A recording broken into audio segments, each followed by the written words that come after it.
Estamos de volta para mais um bloco do programa Resenha Livre. Em nosso estúdio, nós recebemos hoje a cineasta e jornalista Paula Saqueta. E também estamos com a doutora Andréia Martim, que é professora de Direito Constitucional do curso de Direito da Unifev, e com o professor Paulo Stipp, também professor do curso de Direito da Unifev. Paula, uma das coisas que me sensibilizou bastante assistindo ao documentário foi a relação que vocês tiveram com os camponeses. Eu queria que você falasse um pouco como é que foi isso. Tá. Bom, os camponeses durante a ditadura teve a chamada Guerrilha do Araguaia, que militantes do PCdoB se deslocaram para o norte do país, para a região do Rio Araguaia, que é ali um entroncamento entre Pará, Tocantins, é ali, entre Pará e Tocantins. E aconteceu essa guerrilha, que na verdade esses militantes foram para lá para preparar uma guerrilha rural e se envolveram com os camponeses da região, no sentido de mobilizá-los também para participar disso. Só que antes da guerrilha, esses militantes estavam lá, né, treinando, ainda se preparando para a guerrilha foi descoberta pelo exército e aconteceram algumas incursões do exército lá atrás desses militantes da resistência e foram todos assassinados. Então eram mais ou menos 70 jovens, em sua grande maioria paulistas, tanto é que eles eram conhecidos lá na região como os paulistas, e eles foram todos mortos e a maioria dos corpos continuam desaparecidos até hoje. E a gente foi tentar resgatar essa história para contar no documentário pelos camponeses que estão lá, que sobreviveram, que continuam na região, que colaboraram de alguma forma com os guerrilheiros. Então, assim, foi uma coisa muito especial. É uma parte que todo mundo se emociona muito, todos os espectadores, assim, é o ouro do nosso documentário, porque sempre se ouve falar muito do guerrilheiro do Araguaia, dos camponeses da guerrilha do Araguaia, e nunca aparece a cara dessas pessoas, né? Então, a gente foi atrás deles. E foi muito especial, assim, eles contando a relação que eles tinham com os guerrilheiros, a relação, tudo assim, de amizade, de ajuda, de colaboração. Depois, esses camponeses, vários deles foram presos, torturadíssimos pelos militares para servirem de guia ao exército para encontrar os militantes.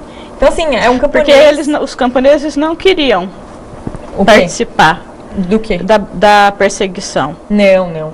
Vários deles, assim, alguns imagino que sim, não sei, a gente não conheceu nenhum, mas todos, os que a gente conversou, pelo menos, todos colaboraram com os guerrilheiros. E, de repente, o exército percebeu e descobriu que eles estavam colaborando com os guerrilheiros, então pegou, prendeu, torturou, e eles foram obrigados a levar o exército até esses guerrilheiros que foram mortos. Então, assim, pra eles é uma coisa... Porque eles estavam na floresta. Estavam na floresta. No meio do mato escondidos. No meio do mato escondidos, ou nessas pequenas vilas, nessa região que tinha gente. Esses camponeses, assim, mas muito no meio do mato. Você sabe por que eles escolheram exatamente esse local? Qual era a estratégia? Ou que... Não, era uma guerrilha, né? Uma guerrilha como do Che Guevara na Bolívia, né? Uma guerrilha, então, de foquista, que você iria para um lugar, faria esse treinamento e a partir dali se espalharia. Então, é uma região, assim, de floresta, muito fechada. E qual que era o objetivo dos guerrilheiros nesse caso? Era derrubar a ditadura, assim. O objetivo de toda a resistência contra a ditadura era derrubar a ditadura. Então, era mais uma tentativa,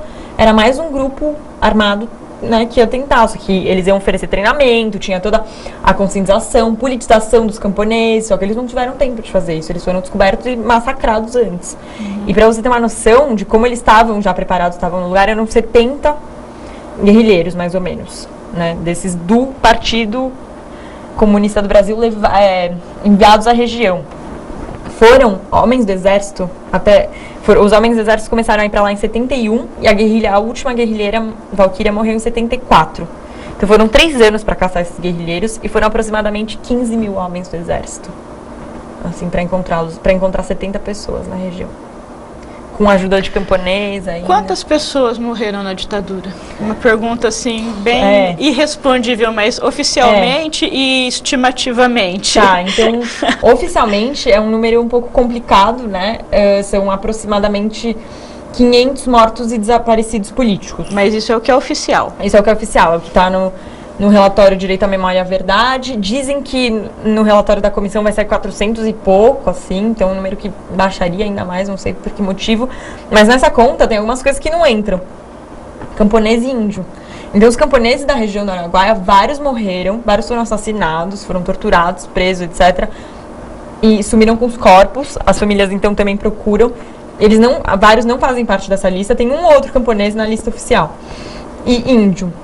Então, assim, a ditadura, ali pelo menos no norte, onde é... Mas por que eles matavam os índios? Então, ali onde aconteceu a guerrilha do Araguaia, naquela região, é uma região de fronteira, de floresta amazônica, tudo. E o que aconteceu na época da ditadura, anos 70, milagre econômico, Brasil, pra frente Brasil, etc, etc.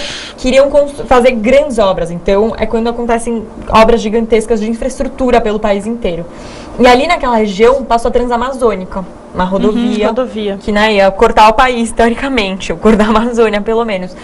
E tinham aldeias e tinham indígenas vivendo nesse local, né, nesses locais.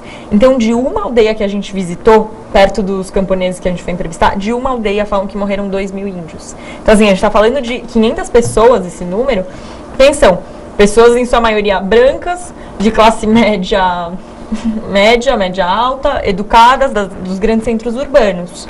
Se você for olhar, assim, o resto, a ditadura estava espalhada pelo Brasil inteiro, foi muita gente. Se você pensar que 2.000 são índios dessa aldeia, a gente não sabe onde esse número pode chegar, né? Então, e também não vamos saber. Vamos ver o que vai sair no capítulo sobre índios nessa Comissão da Verdade.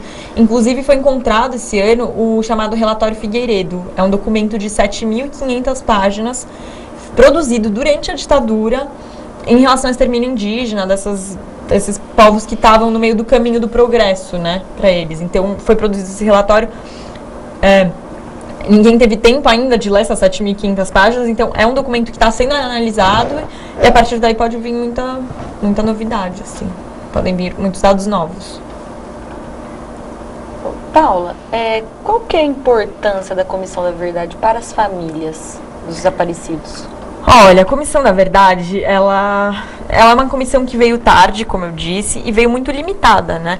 Então, assim, ela tem essa importância histórica não só para os familiares, mas para o povo, né, para a história do Brasil, para a história desse país, de contar essas histórias. Para os familiares, acho que seria importante que ela respondesse diversas perguntas e que encontrasse corpos, entendeu? Então eu sei que para isso, para poder acabar esse luto, né, ou assim, menos talvez do que isso, seria importante, a gente também, de novo, não sabe o que vai sair nesse relatório aí em dezembro, seria importante que ela contasse histórias de verdade. Então, assim, eu não vou conseguir achar o corpo dessa pessoa, mas falar, olha, ela foi morta assim, assado, no dia tal, por X pessoa. Então, a partir do momento que você reconstrói aquela história e faz um sentido, você fala pra família, olha, ele não pode voltar a qualquer momento, abrir a porta de casa e entrar, ele tá morto, e a morte dele foi assim, assim, assado. Por exemplo, Ulisses Guimarães caiu helicóptero no mar, ele nunca foi encontrado o corpo dele. Só que tem toda uma narrativa. Encontraram o corpo de outras pessoas que estavam no helicóptero. Então, assim, tem uma narrativa da morte dele. Não é que ele pode estar vivo em algum lugar.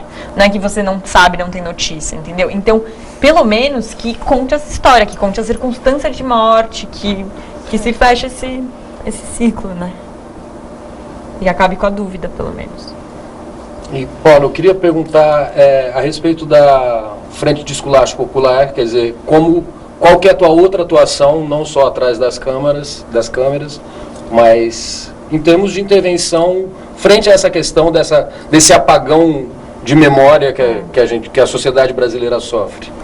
Então, eu faço parte de um grupo que chama Frente de Esculacho Popular, que faz os escrachos contra torturadores. Então, assim, basicamente a gente é um grupo que se junta, vai na casa de alguém que participou, um agente da repressão, um torturador, médico legista que assinou algum atestado de óbito falso, e a gente vai lá e mostra para os vizinhos, para a cidade, para as pessoas quem é aquela pessoa, porque no Brasil tem essa questão da lei de anistia e de repente essas pessoas são intocáveis, estão impunes pelos crimes que cometeram, e mais do que isso, várias delas vivem de uma pensão do Estado, uma aposentadoria, nos altos cargos em que se aposentaram do Estado, então são pagas com dinheiro público, e estão por aí, assim, vivendo num grande anonimato. Então, assim, para ir contra esse apagão, contra esse esquecimento da nossa própria história, a gente vai lá e tenta publicizar, contar a história das pessoas que resistiram, que foram mortas pelas mãos desses colaboradores do regime, né? E, de alguma forma, faz essa ação na frente da casa da pessoa. Tem uma fala no documentário do Zé Miguel Wisnik, que ele fala da questão dos desaparecidos, mas que na realidade os torturadores são os verdadeiros desaparecidos, quer dizer, porque eles se diluíram na sociedade, continuam ocupando altos cargos, continuam com pensões militares ou pensões do governo, e eles estão, eles se esvaneceram, né? Eles desapareceram. Enquanto que as famílias têm que carregar o fardo de um sumiço e de uma dor que não é uma ferida que não cicatriza para quem ficou. Porque para quem foi, mas acho que é a maior dor, e a Comissão da Verdade acaba fazendo meio que esse ajuste. E acho que a mulher do Herzog também, a Clarice, o depoimento dela, ela é muito enfática nisso de fala, meu imposto, né? É isso, não é possível que o Brasil lide dessa forma com essas pessoas, né? E o Wisnik é muito bonita essa fala dele, ele fala: o torturador é mais desaparecido do que aqueles que ele fez desaparecer. Ele é o elo perdido, que não está. E o que não está para responder pelos crimes que cometeu. Eu decorei, né? As falas do... É lindíssimo. Mas é isso, assim, é um cara que é intocável, né? Então, eu acho que, assim, é urgente que o Brasil olhe para sua própria história. Então, primeiro a comissão. E agora, olhando para sua própria história, o que vai fazer com a sua própria história? A gente vai pegar, vai apontar num relatório: olha, esse cara aqui matou, estuprou, torturou, desapareceu com corpos, e a gente vai deixar ele assim? Então, assim, eu acho péssimo para um imaginário coletivo, da sociedade, achar que tudo bem essas pessoas terem feito o que fizeram. Não é tudo bem, sabe? Então, assim, acho que agora a luta 1 foi a Comissão da Verdade, né? E agora o que a gente vai fazer com isso, né? A prisão seria suficiente? Olha, seria uma medida que... Eu acho... que traria alguma paz adicional? Acho que sim. Acho que é muito didático para um país falar: olha, pessoas que fazem isso nesse país não podem ficar em liberdade, entendeu? Eu acho que, claro, o quê? Você não vai fazer o que eles fizeram, jamais. Ninguém quer fazer o que eles fizeram com nenhum ser humano, nem com eles próprios. Então, no Brasil, o que você faz com um criminoso é ir pra cadeia. Então, nesse país, nesse sistema que está montado dessa forma, as pessoas têm que ser condenadas com todo o direito à defesa, têm que ser julgadas com todo o direito à defesa, condenadas se forem provados seus crimes e irem para trás das grades. O curioso é que na América Latina, todos os outros países que tiveram a ditadura militar, eles passaram por esse expurgo, eles fizeram o ajuste E a que você atribui essa lentidão, essa morosidade com relação a nossos vizinhos que passaram por situações bem semelhantes? Eu acho que tem uma cara, assim, tem uma questão cultural do país mesmo, de tudo aqui é muito negociado. Então, a própria lei de anistia, o fim da ditadura, sim, não terminou, ganhamos, vencemos. Não, a ditadura, eles estavam lá nos 70, milagre econômico, país em festa, ganhou a Copa do Mundo de 70 no México e tal. Então, aquela euforia. E daí o que acontece? Era esse crescimento do país, né, de grandes obras de infraestrutura, etc., era muito baseado no capital estrangeiro, endividamento externo. Daí o que acontece? 73, 74, vem os choques do petróleo.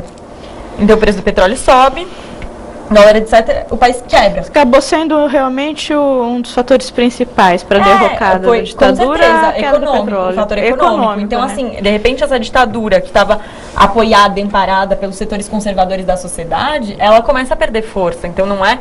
E eles estavam com um pepino na mão, eles estavam com, né, e agora, ninguém segura mais isso aqui. Já os grupos pedindo abertura política, então eles foram perdendo o apoio dos setores dos quais eles tinham apoio, então de repente eles falaram: acabou. Acabou a ditadura, assim. Então, entregaram. E isso um pouquinho antes de ver a lei de anistia. Então, é tudo muito negociado do alto para baixo, entendeu? O nosso primeiro presidente civil... não foi, já foram eleições indiretas ainda, então acabou a ditadura mais ou menos, não tinha eleição para presidente, daí teve que ter, né, daí teve todo o movimento direta já, não sei o que, daí veio a Constituição, daí a Comissão da Verdade, a ideia da comissão, que é um grande responsável pela comissão, pela existência dela, é o Paulo Vanucci, que era ministro, ainda era uma Secretaria Especial de Direitos Humanos, em 2009, ele vem com essa ideia no Programa Nacional de Direitos Humanos número 3, ele vem com a ideia dessa comissão. E o que ele, o cara só tomou porrada de todos os lados, sofreu grande resistência, tanto é que a comissão só sai em 2012. né? E desse jeito, e tímida. Então, ela sai 3 anos depois e totalmente cortada. As pessoas comentam, né, que a comissão está envolta numa nuvem de fumaça, parece que não é uma coisa que veio, talvez, com a transparência ou com o vigor necessário, né? Não, de forma alguma, assim. Essa comissão, ela vem tarde, vem tímida, e é isso, né, o texto da lei, que é a comissão. A Comissão Nacional da Verdade vem apurar e investigar os crimes cometidos entre não sei que de setembro de 1946, não sei que de outubro de 1988. Que eu saiba, a ditadura foi de 64 a 85, 21 anos. A gente está falando de 46 a 88, são 42 anos. É exatamente o dobro. Então tem todos esses mecanismos para tirar o foco da ditadura, de diluição. São mecanismos de diluição. De tirar o foco, eu acho, assim, em nenhum lugar do texto da lei está escrito, se usa a palavra ditadura. Então, assim, que comissão, na verdade, mas oficialmente nem existia ditadura, né? Entendeu? Então, assim, é um super processo, então foi a comissão que deu para fazer. É o que temos. É a comissão que a gente tem dentro desse pacto do possível. Então a gente vai fazer a comissão da verdade, mas calma, a gente não vai falar de 64 a 85. A gente vai fazer uma comissão da verdade, mas calma, a gente não vai usar a palavra ditadura. Nem a gente vai fazer uma punição. comissão da verdade, mas não vai ser uma comissão da verdade de justiça, vai ser só da verdade. Então assim, sabe, que é isso. Essas concessões foram necessárias, porque como você disse, ou isso ou nada. Ô Andréia, para finalizar, nosso tempo infelizmente já está acabando. Como é que você vê o posicionamento do Brasil diante da questão da tortura e dos direitos humanos hoje, comparado com os outros países? Você acha que nós tivemos avanço ou que está estagnado? Como é que você vê isso? Com relação ao aspecto formal, né, legal, o Brasil cresceu muito com relação a leis que protegem pessoas que estão em situação de risco, como, por exemplo, a mulher e outras diversas leis que protegem direitos humanos. Só que eu percebo também que mudou pouco de lá para cá na prática. Que ainda tem gente porque que desaparece. Porque a gente tem uma violência institucionalizada. E a violência, mais do que isso, naturalizada, né? Naturalizada. Parece que é natural sumir uma pessoa, e a violência normalmente é focada mais nas classes menos abastadas. Então essa seria a diferença. Hoje. Mudou o foco. Antes eram aqueles que lutavam contra o regime da ditadura. Agora é aqueles que pela desigualdade social que tem no Brasil, lutam por alguma coisa. Ou mesmo que seja pobre. Basta ser pobre e negro, você já sofre violência. E eu acho que mais do que isso, assim, eu acho que... E a grande questão aí, eu acho, é a questão da impunidade. Então, por que a gente vai olhar para essa história? Por que a gente vai contar? Porque a gente tem que dizer que não é tudo bem. Então, hoje, um policial militar que vê o que aconteceu e que vê, olha, esse cara matou, fez o que fez e está impune, ele tem a certeza da impunidade, ele tem a certeza que ele pode fazer isso, que o comandante dele vai achar que tudo bem ele fazer isso, entendeu? Então, acho que tem que destruir essa cultura de violência, essa violência institucionalizada, essa mentalidade. Que eu posso fazer, o que você não pode fazer. Agora, sinto muito, é um país democrático. Só que é isso, é um país democrático que ainda não é totalmente democrático. É democrático pra quem, né? Então, está ainda buscando um caminho, né? É, uma democracia mambembe, é um país que nem completou seu processo de transição. Paula, eu quero agradecer muito a sua presença, não só aqui ao programa Resenha Livre, mas principalmente por sua participação no encerramento do 11º Fórum Jurídico do curso de Direito da Unifev. Foi muito legal você ter vindo. Você é muito doce, apesar de ser uma pessoa totalmente comprometida com a causa e a gente percebe que você é muito aguerrida, né? Mas é uma menina praticamente, muito, muito doce e acredito que você trouxe para os nossos alunos da Unifev um conhecimento importantíssimo e uma reflexão. Tá? Então eu sou muito grata a você por você ter se deslocado de São Paulo até aqui para trazer um pouco dessa tua experiência. Agradeço também a presença da professora Andréia, do professor Paulo, que já são fregueses aqui do programa Resenha Livre. E nosso programa fica por aqui. Eu espero você na próxima semana.